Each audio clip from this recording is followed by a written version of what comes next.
ಓಂ ಸಾಯಿರಾಮ್. ಬಾಬಾ ಹೇಳ್ತಾ ಇದ್ದಾರೆ, ಮಗು ಶುಭೋದಯ. ನೀನು ಮಕ್ಕಳನ್ನು ಎಷ್ಟೊಂದು ಪ್ರೀತಿಯಿಂದ ನೋಡಿಕೊಳ್ತಾ ಇದ್ದೆ ಅನ್ನೋದು ನನಗೆ ಗೊತ್ತು. ನಿನ್ನ ಮಕ್ಕಳು ಯಾವ ದಾರಿ ತಪ್ಪಿಲ್ಲ, ಯಾರೂ ದಾರಿ ತಪ್ಪಿಲ್ಲ ಕಂದ. ನಿನ್ನ ಒಂದು ಭ್ರಮೆಯ ಲೋಕದಲ್ಲಿಂದ ಹೊರಗಡೆ ಬಾ. ಒಂದು ಮಾತು ತಿಳಿದುಕೋ, ಯಾರಾದರೂ ಉನ್ನತಿ ಹೊಂದುತ್ತಾ ಇದ್ದಾರೆ ಅಂದರೆ ಅವರನ್ನು ಕಾಲು ಹಿಡಿದು ಎಳೆಯುವಂಥ ಜನನೇ ತುಂಬ ಇದ್ದಾರೆ. ಇದಕ್ಕೆ ಹಿತಶತ್ರುಗಳೆನ್ನುತ್ತಾರೆ. ನಿನ್ನ ಜೊತೆಗಿದ್ದೇ ಅವರು ನಿನ್ನ ಕೆಳಹಂತಿ ಅಥವಾ ನಿನ್ನನ್ನು ಪೂರ್ಣವಾಗಿ ಪಾತಾಳಕ್ಕೆ ಕೆಳಗೆ ಹಾಕಬೇಕೆಂದು ಯೋಚನೆ ಹೊನ್ನಾರಿನಲ್ಲಿದ್ದಾರೆ. ಅವರಿಂದ ರಕ್ಷಣೆ ತಗೋ.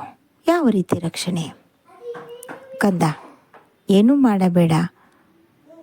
ಯಾವುದಾದ್ರೂ ಪುಷ್ಯ ಮಾಸದಲ್ಲಿ ಅಂದರೆ ಒಂದು ಶತತಾರ ನಕ್ಷತ್ರನೋ ಅಥವಾ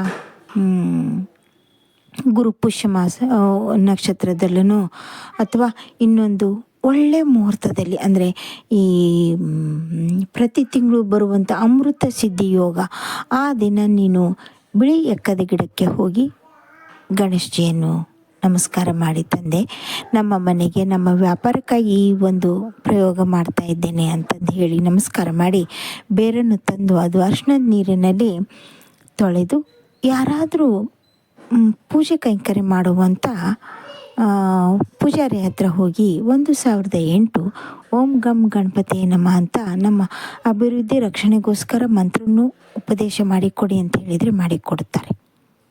ಅದನ್ನು ತೆಗೆದುಕೊಂಬಂದು ಮನೆಯಲ್ಲಿ ಕಟ್ಟು ಸಾಕು. ಇಷ್ಟು ಕೆಲಸ ಮಾಡು.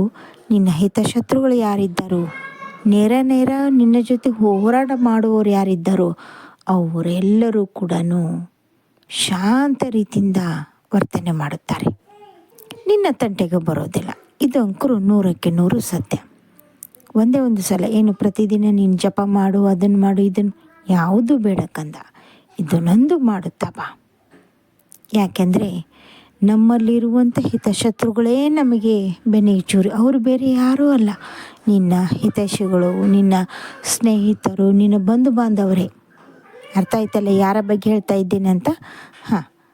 ಅದಕ್ಕಾಗಿ ಈ ಮಾತನ್ನು ಹೇಳ್ತಾ ಇದ್ದೇನೆ. ಚಿಂತೆ ಮಾಡಬೇಡ, ಮತ್ತು ಅವರ ಜೊತೆಗೆ ಹೋಗಿ ನೀನು ಜಗಳನೂ ಆಡಬೇಡ. ಹಾಗೆ ಕಂದ, ಈಗ ನೀನು ಸ್ನೇಹಿತರ ಸಹವಾಸ ಮಾಡಿದೆಯಲ್ವ, ಅದರಲ್ಲಿ ಮೊದಲನೇ ಅಕ್ಷರ ಗ. ಅಂಥ ವ್ಯಕ್ತಿಗಳ ಜೊತೆಗೆ ಸ್ವಲ್ಪ ಹುಷಾರಾಗಿರು.